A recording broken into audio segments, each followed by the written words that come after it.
Don Rodrigo y don Alvin, encantado de tenerlos en Reto Siglo XXI, en un tema tan importante como es el mercado de medicinas en Costa Rica, qué ha sucedido cuando la gente vive cuestionándose los precios, ¿verdad?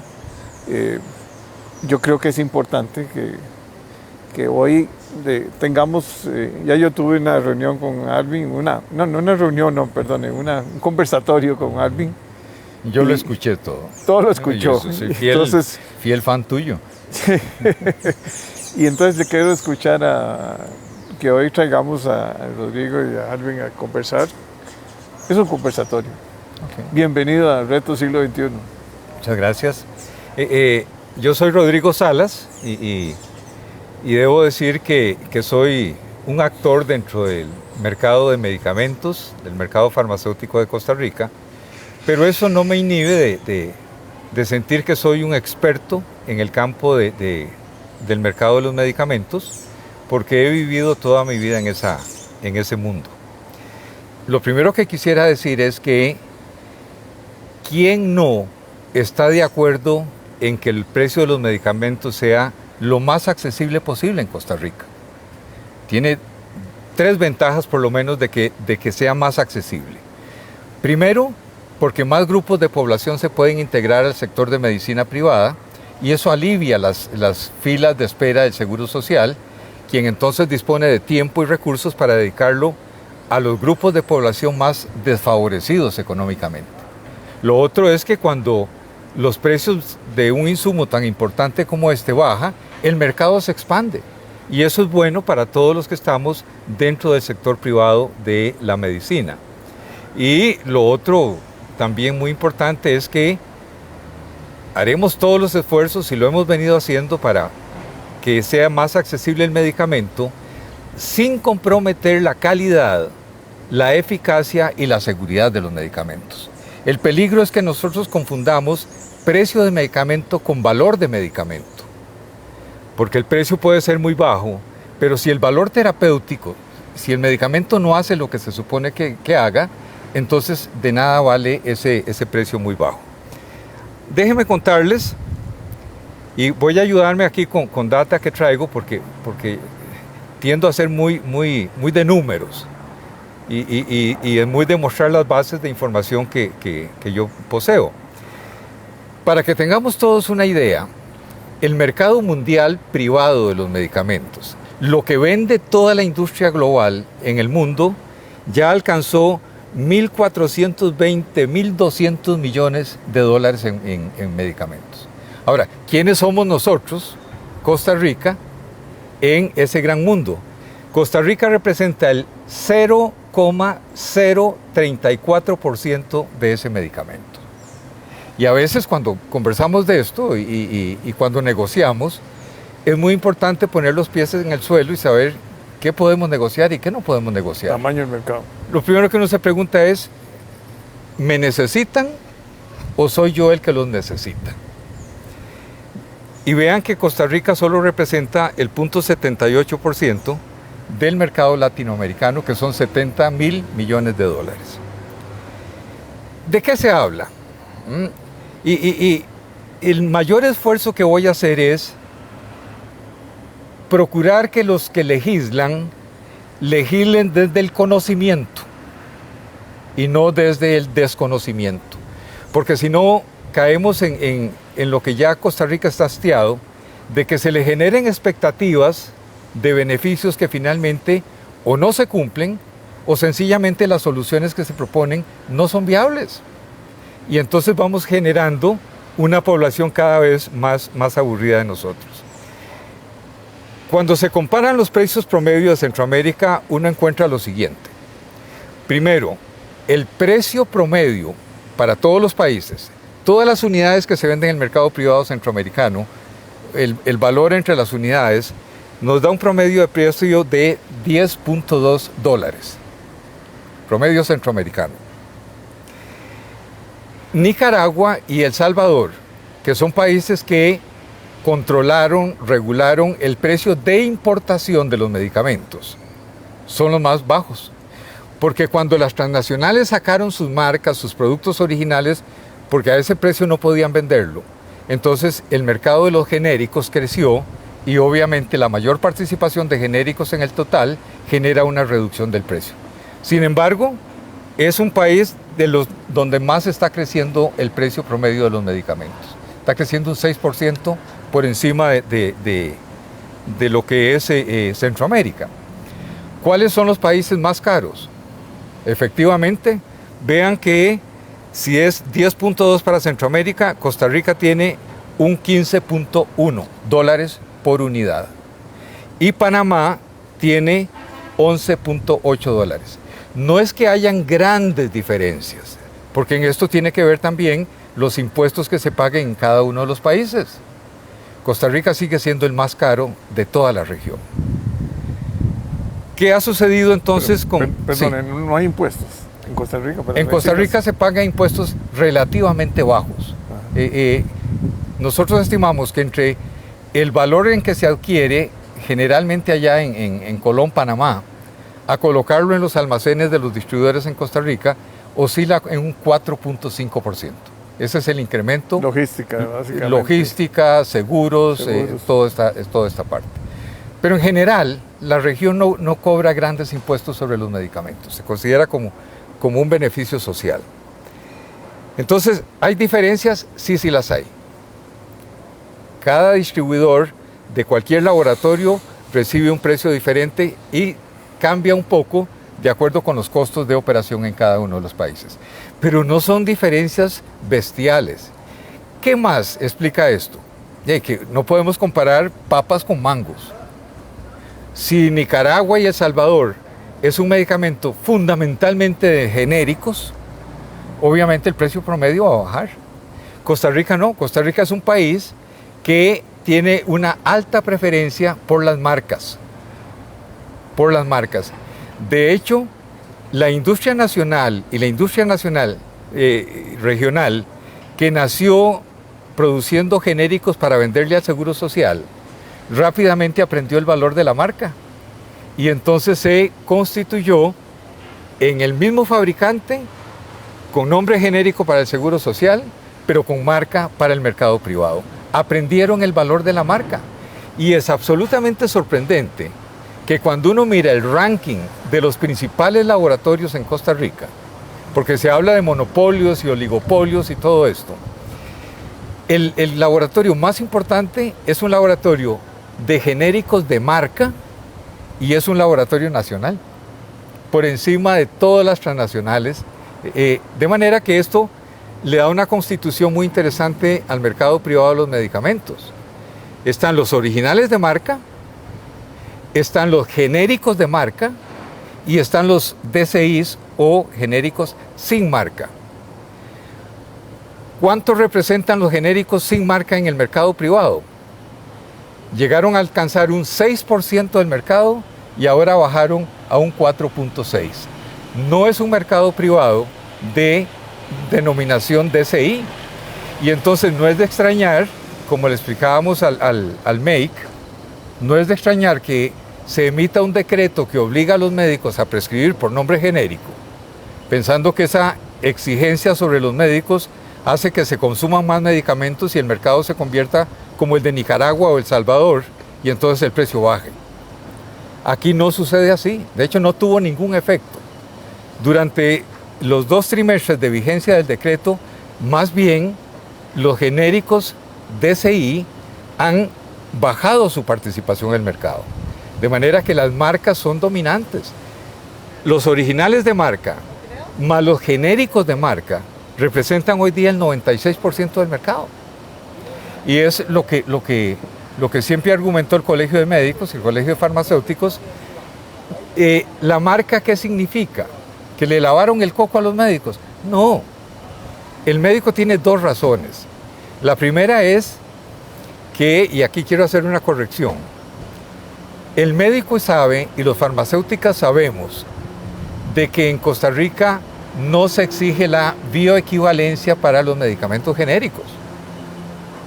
No se exige. Eso sucede en países con autoridades estrictas como Estados Unidos, como Europa. donde un genérico para inscribirse tiene que demostrar mediante pruebas in vivo en sujetos humanos que los niveles en sangre de su genérico son exactamente igual que los del original, los del innovador. Porque lo que cura no es tomarse una pastilla que tiene la misma cantidad del principio activo. Eso no es, y la misma concentración. Son los niveles que se alcanzan en sangre, y eso solo con estudios in vivo se puede demostrar. En Costa Rica lo que registramos como genéricos, con excepción de 49 moléculas y posiblemente unas 63 en 2 años, son alternativas farmacéuticas. Son medicamentos que, igual que el original, es una pastilla, que tiene el mismo principio activo, que tiene la misma concentración en la pastilla, pero que no ha demostrado que la biodisponibilidad, la concentración en sangre, sea la misma que el original. De manera que una alternativa farmacéutica, que es lo que registramos en Costa Rica, no garantiza ciertamente desde el punto de vista científico, médico, la eficacia y la seguridad del original. Pero esto está bien que sea así. Costa Rica tiene limitaciones de todo tipo que no permitirían intentar que todos los medicamentos genéricos que se registren sean bioequivalentes. No se puede. Es la experiencia de los médicos tratantes y la experiencia de los farmacéuticos lo que va determinando las preferencias para el uso en los pacientes. ¿Por qué la marca? La marca tiene la condición para el médico y el farmacéutico que la identifica con un fabricante, y entonces va desarrollando su propia experiencia y su seguridad, y por eso es que las usa. En el país nacen todos los años muchos medicamentos de marca, genéricos de marca, que llegan y se mueren, porque no logran esa confianza de parte de los prescriptores. Entonces, el mercado es así, y cambiarlo, me decían unos médicos amigos, me decían, pero Rodrigo, ¿cómo se pretende que yo tenga un consultorio que me cuesta caro y que llega un paciente privado que qué es lo que está buscando?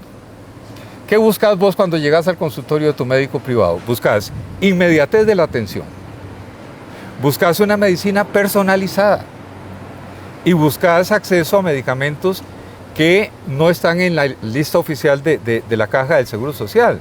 Y me decían, si yo prescribo con nombre genérico, me van a decir, no, disculpe, doctor, yo para ese caso mejor voy y saco la medicina del Seguro Social. Yo vine aquí para algo diferente.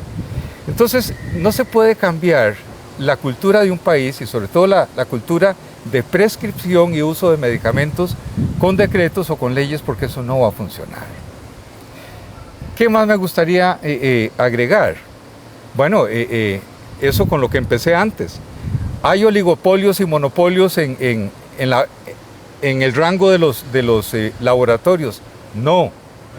El laboratorio más grande en Costa Rica, el que vende más, es un laboratorio nacional que vende genéricos de marca, y lo que tiene es un 7.6% del mercado.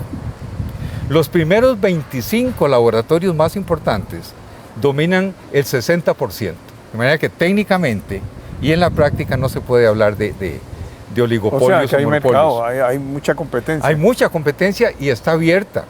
Nosotros mismos como distribuidores... ¿Y no hay integración vertical o sí hay integración? Hay. Vas a pasarme a otro tema y con gusto lo voy a ir. Nada más déjame terminar la parte de concentraciones. En la parte de distribución es donde hay más concentración. Hay más concentración. Pero hay algo muy interesante. Cuando uno analiza la participación de los 5 distribuidores más importantes de Costa Rica, y a mí me enorgullece decir que somos parte de esos 5 primeros. En el 2018 teníamos el 84% del mercado. Hoy, al cierre de diciembre, tenemos el 74%. Perdimos participación en el mercado de los medicamentos en distribución. ¿Y eso por qué? Porque si bien la ley dice que la estructura es laboratorios que fabrican, droguerías que mayorizan y farmacias que dispensan y venden medicamentos, en la realidad sí hay ese tipo de integraciones. Lo que no hay son laboratorios que tengan farmacias, eso no existe. hay muchos esquemas de verticalización, no es uno a uno. Pues se pretende decir, ah, sí, el laboratorio y tiene su propia droguería y tiene sus propias farmacias y se verticalizó. Eso no es correcto. Si uno quiere hablar de concentración de un mercado en Costa Rica, el gran jugador es la Caja Costarricense de Seguro Social. Y mientras la Caja Costarricense exista y represente el 70% de las unidades de este país, no puede haber monopolio. Los demás jugamos en la parte más pequeña en unidades, pero más grande en términos de dólares, porque los precios son diferentes. Ahora bien, vean que estos 5 distribuidores han perdido participación en el mercado. Y eso es gracias al surgimiento de otros encadenamientos. Hay laboratorios que ya no se manejan con distribuidores, sino que se manejan con sus propias droguerías. Entonces es laboratorio de droguería y le venden directamente a las farmacias y nos van excluyendo a sus distribuidores tradicionales. Se dice también, vean, es que esto es importante para que se legisle con conocimiento, que las exclusividades en Costa Rica son una de las razones por el precio más alto de los medicamentos y que hay que eliminarlas. No existen las exclusividades en Costa Rica, no existen. Desde que se eliminó la ley de protección de representantes extranjeros, los laboratorios se cuidan y nos llaman y nos dicen, ¿sabe qué? Desearíamos que usted sea nuestro codistribuidor no exclusivo. Y que usted acepte que yo tengo libertad de nombrar a otros distribuidores cuando quiera o que yo mismo entre a vender al mercado. Ok. Vamos a hacerlo bien entonces para ser importante para ustedes como un codistribuidor más. ¿Qué más? Ah, el contrato es por 1 a 3 años. Ok, está bien. Si lo hacemos bien, el matrimonio va a existir. Pero ellos tienen ellos son los chicos grandes del barrio. Y luego te dicen, ¿y sabe qué? Yo puedo rescindirle el contrato a usted cuando yo quiera. Y eso no le da ningún derecho a indemnización y todo lo demás. De manera que es una relación contractual de los distribuidores con los laboratorios que no genera ni exclusividad, ni por todo el tiempo, ni nada más. Es un juego de ser el mejor en el mercado para que ellos estén contentos. Igual que un matrimonio. Si las dos partes están contentas, seguimos pero si una de las partes no está contenta y tiene el mayor poder, sencillamente te hace a un lado. Vos me preguntabas por algo interesante. Sí, perdón. ¿Qué era lo que me preguntaste? ¿O se nos olvidó a los dos? Ya estamos... La integración vertical. Entonces, los laboratorios están tendiendo a poner su droguería, entonces se convierten en sus propios importadores y venden directamente a las farmacias o a través de mayoristas, ya no distribuidores. Habemos distribuidores que hemos verticalizado hacia farmacias, hacia cadena de farmacias. Y se dice, ah, claro, se van a tirar a las farmacias independientes. No. La plataforma de farmacias independientes del país es lo más importante cuando hablamos de un sistema privado de salud que es parte del sistema nacional de salud. La plataforma de farmacias independientes hay que preservarla y da una gran satisfacción que después de cuando entraron los formatos de cadenas de bajos precios, lo que sucedió es que todas las farmacias independientes pensaron que había llegado el momento de morir. Y no pueden morir, ni por razones de interés público, y porque si las farmacias independientes mueren también los distribuidores. Porque ese es el segmento principal. Las farmacias independientes son en este momento la parte más importante del mercado y están distribuidas por todo el país. Vamos a escuchar un poquito a Alvin porque se volvió. Don Alvin se la está tirando riquísima ahí. Y acordémonos tomando sol. Que lo que se trata es un conversatorio entre dos grandes amigos. Es que don Alvin habló más que yo cuando yo no estaba. Tal vez un poco de explicar lo que está diciendo Rodrigo. Sí, buenos días, mucho gusto en saludar a don Rodrigo, tiempo de no verlo. Y a Jorge le agradezco Pero hemos trabajado mucho juntos a través de los años. Y es lo que creo que voy a empezar con este punto. Respeto mucho las posiciones de don Rodrigo. No tuve oportunidad de apuntar todos los datos. Yo le paso toda la información. Para referirme en específico Claro. en este momento. No, yo tengo una experiencia muy favorable de relaciones cuando yo estuve en la Caja Costarricense del Seguro Social con don Rodrigo, y creo que siempre nos orientó el valor más importante del ser humano, que es alcanzar la salud. Y tenemos ejemplos muy claros cómo nosotros logramos disminuir hasta un 30% el precio de los medicamentos que se le ofrecían a la Seguridad Social. Entonces, esa experiencia de la Seguridad Social, esos índices de la Seguridad Social, como decía don Rodrigo, que la Caja es la que marca el tema de salud en nuestro país al dispensar el 70% del volumen de los medicamentos que se consumen, da elementos de entrar específicamente a cuál es lo que yo tuve a través de mi vida como experiencia como consultor de la Organización Mundial de la Salud, como consultor de la Organización Panamericana de la Salud y también del Banco Mundial. Entonces, dentro de esto, y ahora mi software hacía una gran seguimiento a la historia, que don Rodrigo me recordaba en muchos de los argumentos que él planteaba lo que se dio en 1977. Imagínense usted el tiempo de esto, cuando la Organización Mundial de la Salud se preocupa sobre que los países no alcanzaban los niveles de salud que uno esperaría. Y ahí se encuentra que el medicamento es un eslabón fundamental en brindar salud a los pacientes y que realmente la gente no tenía oportunidades de acceso a los medicamentos. Y entonces es donde se plantea uno de los hechos fundamentales en la salud pública, que inclusive se considera como uno de los elementos del mismo nivel de las medidas preventivas y de las vacunas, que fue el programa de medicamentos esenciales.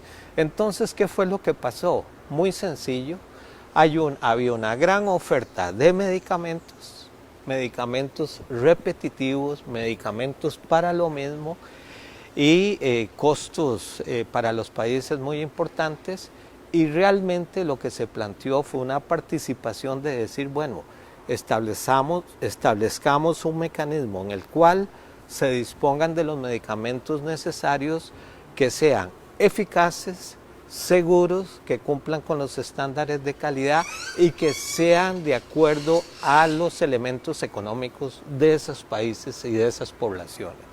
Entonces, este tema generó primero un rechazo rotundo de las grandes compañías farmacéuticas. Rechazo, eso era ofensivo, eso no se puede aceptar, y todo eso ha ido cambiando. Y ha ido cambiando porque ya países desarrollados comenzaron a tener el tema de que es necesario seleccionar medicamentos. Y todo este esfuerzo hoy en día, yo se lo digo, uno de los objetivos era disminuir el número de moléculas que entran al mercado, porque la gran mayoría de moléculas no representan beneficios para la salud. Eso no se ha logrado hoy en día. Eso es un signo de interrogación que se va a plantear a futuro con el tema de la gran oferta de medicamentos. El otro punto está clarísimo, que esto tiene contextos científico-técnicos, sociales, económicos y políticos. Entonces, por eso me ha parecido interesantísima la exposición de don Rodrigo, porque yo la respeto totalmente, pero dentro del punto de vista de hoy en día, que haya 2 billones de personas en el mundo que no tengan acceso a medicamentos, y una de las limitantes importantes es el costo de algunos medicamentos que realmente representan ventajas terapéuticas, sigue siendo un problema real. Entonces, voy a tratar de recordar de los puntos que desglosaba don Rodrigo. Voy a un tema que es desde el punto de vista de tener autoridades regulatorias que garanticen los medicamentos que deben estar a disposición de la población. Y yo lo dije muy claramente, uno de los puntos fundamentales, incluso para el gobierno que ocupó don Óscar Arias, se planteó la creación de la Agencia de Medicamentos y Alimentos de Costa Rica.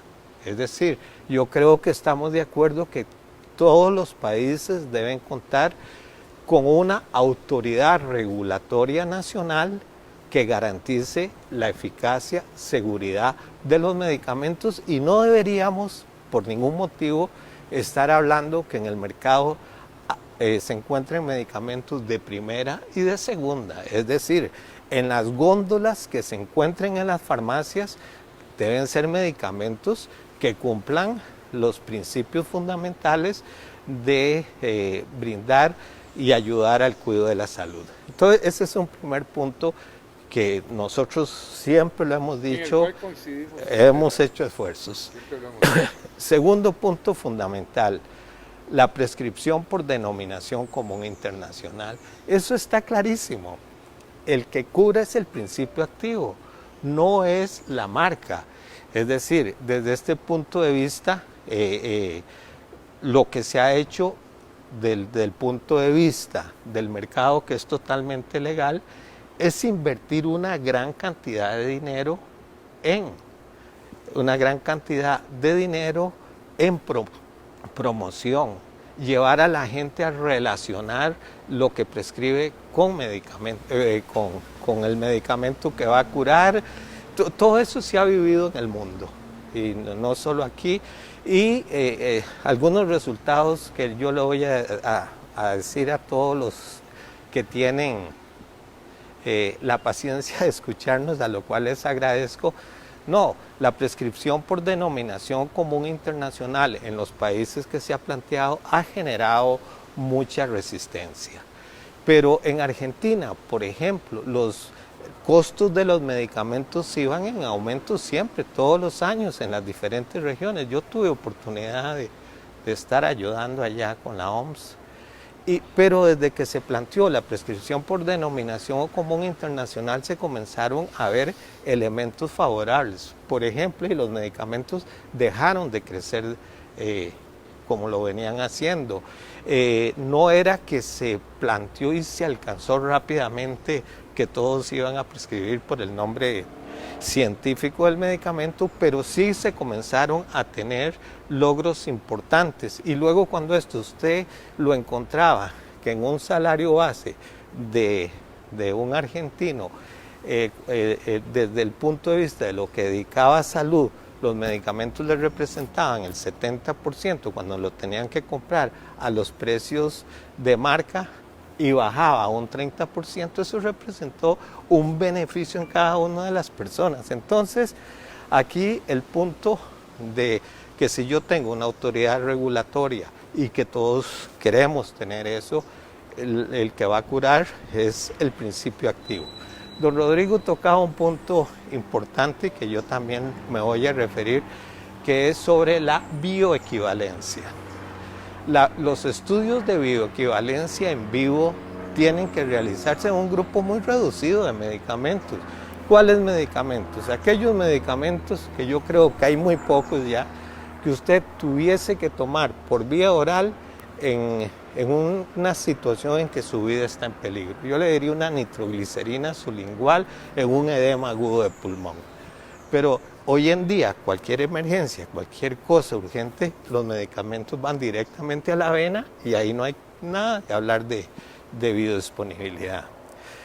Otro grupo de medicamentos son aquellos que tienen alteraciones propias de biodisponibilidad. Y desde este punto de vista está la clasificación biofarmacéutica, en donde estudios in vitro le demuestran a usted si el medicamento va a tener la misma tasa de absorción por unidad de tiempo. Entonces, de la lista de medicamentos esenciales de la OMS, el 90% de los medicamentos con la clasificación biofarmacéutica son bioequivalentes. y los medicamentos genéricos de mayor venta en los Estados Unidos, el 85% son genéricos bioequivalentes. Pero a lo que yo hago referencia, doctor. No, pero con estudios in vitro, no in vivo. Ese es el punto fundamental.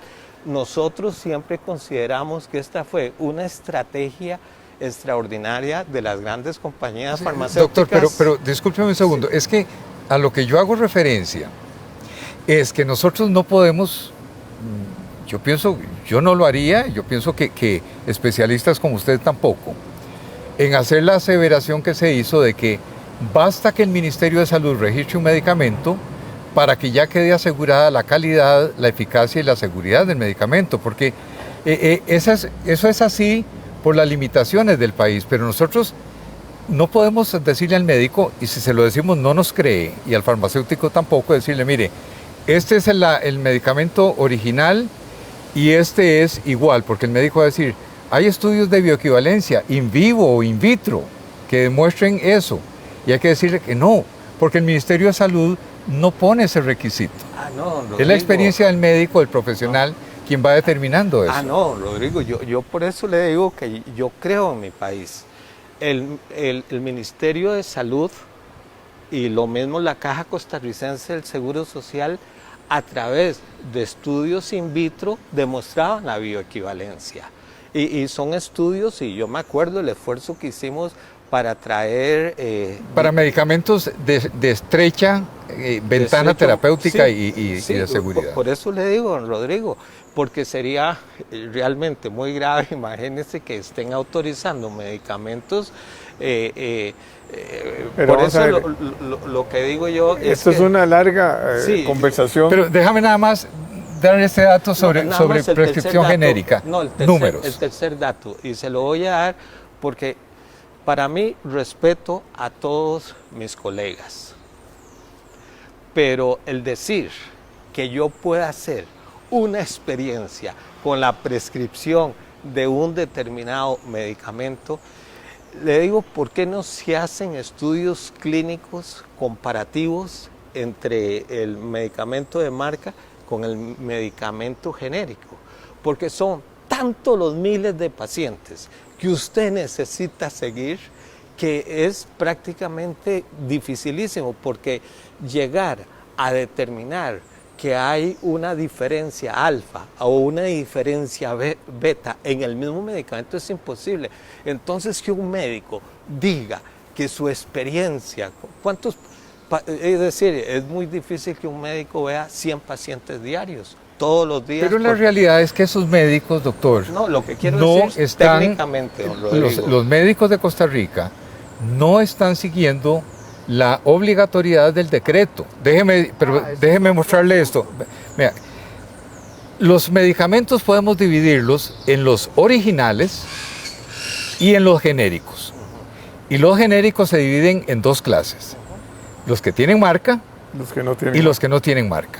El decreto se refiere y los proyectos de ley a los que no tienen marca, porque se considera que la marca no está bien. Pero vea la realidad. En Costa Rica, a diciembre del 2021, el precio promedio de los innovadores de marca fue de $18.56. Los genéricos de marca, $15.03. No hay gran diferencia, lo que vale la marca. Y en eso, en tanto que los genéricos, que representan solo el 5% del mercado, son insignificantes, es efectivamente de $6. Entonces, claro que la intención del decreto está bien. Incrementemos el consumo de genéricos sin marca y con eso el precio promedio baja, igual que Nicaragua o El Salvador. Son casos similares. Pero el hecho real es que si nosotros le decimos a la población, ¿saben qué? Vamos a hacer un decreto para que los médicos estén obligados a prescribir por genérico y que las farmacias vendan solo genéricos. Entonces, no funciona y no funcionó, porque usted no puede cambiar una cultura. La cultura no necesariamente responde a criterios técnicos, responde a lo que se percibe como lo mejor. por eso yo no digo que el proyecto sea malo o bueno, no, cualquiera de los dos. Lo que pasa es que mi punto es, no le ofrezcamos a la gente promesas que materialmente no son viables. No. Ese es mi punto. No, Rodrigo. El decreto, por ejemplo, yo dije que era un saludo a la bandera. Es decir, cuando usted dice, puedo prescribir por denominación común internacional, pero puedo poner una marca, ya eso se acabó. El espíritu fundamental de una prescripción por denominación común internacional es cumplir 3 elementos fundamentales. A, que el médico vuelva a las raíces de su conocimiento farmacológico y haga una prescripción realmente por cuál es la primera elección, cuál medicamento y cuál es lo que cura usted. Segundo, el farmacéutico como el profesional capacitado que en la farmacia sabe que cuenta con los medicamentos que el paciente va a requerir, cumpla su función. Y tercero, que el paciente cumpla su verdadero rol y definir, no, yo quiero el de Merck, lo mencioné como un ejemplo. Ya no existe así con ese nombre. O quiero este que vale tanto. Es decir, yo ejerzo mi función de acuerdo a mi capacidad económica. Punto. Yo creo que eso es un espíritu de una política por prescripción por denominación común internacional. Pero está bien, doctor, pero eso es una extrapolación del sistema público de la Caja Costarricense de Seguro Social al mercado privado, y son dos mundos diferentes. Ambos son parte de un sistema nacional de salud, ambos son parte, pero son diferentes, y a veces hay que decirlo con cierto nivel de crueldad. El sistema de salud privado está diseñado, por muchas razones, para atender a los grupos de población de mejores recursos económicos. Y eso establece una sinergia muy importante para que el seguro social, mientras más crezca el privado, traiga pacientes de las filas de espera del seguro social a la parte privada. El tiempo y los recursos del seguro social se pueden dedicar para atender a lo que es el deber fundamental, atender a las clases más empobrecidas de este país que van en aumento. Y eso es así, y por eso la principal preocupación debería ser para que haya esta accesibilidad. Yo a usted siempre le decía, doctor, en el seguro social, todos los costarricenses, porque hablamos de universalidad y cobertura universal, tenemos acceso al exceso de medicamentos, que es una barbaridad en un país con una economía tan pequeña, pero esa es la realidad por esos defectos. Yo escuchaba con mucha atención sus comentarios sobre el seguro social, que usted conoce muchísimo más que yo. Yo lo único que puedo decir es que tenemos que hacer algo todos los costarricenses juntos. Yo le decía al doctor Román Macaya, ya no más el eslogan de la caja es una. En los momentos en que estamos, Costa Rica es una, y hay que sumar todos los recursos del sector privado de salud con los públicos para sacar esto adelante, porque vea que 3 de los parámetros fundamentales con que se fundó la Caja Costarricense de Seguro Social, universalidad, no es universal, obligatoria, no es obligatoria, solidaria, no es solidaria. Entonces, algo está pasando muy grave, pero no se puede extrapolar lo que tiene que hacer y cómo lo hace el Seguro Social con el segmento de medicina privada, porque la medicina privada no nació para atender a los grupos pobres de la población. Sería una propuesta inimaginable, porque sería un engaño para esa gente. Tal vez... Nada más para completar la idea. En los Estados Unidos, que es una sociedad, el 90% de las prescripciones son por genéricos. En Bélgica, usted bioequivalentes. Por eso le digo, es que la bioequivalencia puede ser in vitro o in vivo. Como sea, pero que se pueda demostrar esa parte. Para eso usted tiene que tener una autoridad regulatoria fuerte que demuestre eso. Porque, vamos a ver, ¿Y qué es el Ministerio de Salud? Es el Ministerio de Salud. Para resumir, sí necesitamos una autoridad superior para que vigile toda esta... por eso es que nosotros planteamos la agencia de medicamentos y alimentos de Costa Rica, en donde incluso usted va a utilizar toda la infraestructura, aquí hay capacidad humana. el Laboratorio de Control de Calidad de la Caja, la Universidad de Costa Rica. Creo que pero es un programa, no es un ministerio. No, es una decisión. Sería como una FDA de los Estados Unidos. Como una FDA de los Estados Unidos. Nosotros lo que estamos proponiendo, doctor, es que el Ministerio de Salud, no más agencias, no más instituciones, sino que el Ministerio de Salud asuma plenamente su capacidad de ente rector de la salud en Costa Rica. Que no la asume entonces. Y que entonces se transforme para que el mismo ministerio se convierta en una autoridad estricta de salud que podría ser de beneficio incluso para los países centroamericanos. Sí. Porque entonces, si vamos homologando, si registramos medicamentos siguiendo las pautas de las autoridades estrictas, y Costa Rica es una de ellas, Centroamérica se beneficia. Porque si está registrado en Costa Rica... Pero es la gran conclusión de tomar una decisión. De tomar una decisión importante. Es muy importante. Una decisión política. Sí. Bueno, muchas gracias. Ha sido demasiado interesante. Lógicamente fue una conversación técnica, pero además estamos pensando en lo más importante, que es la salud.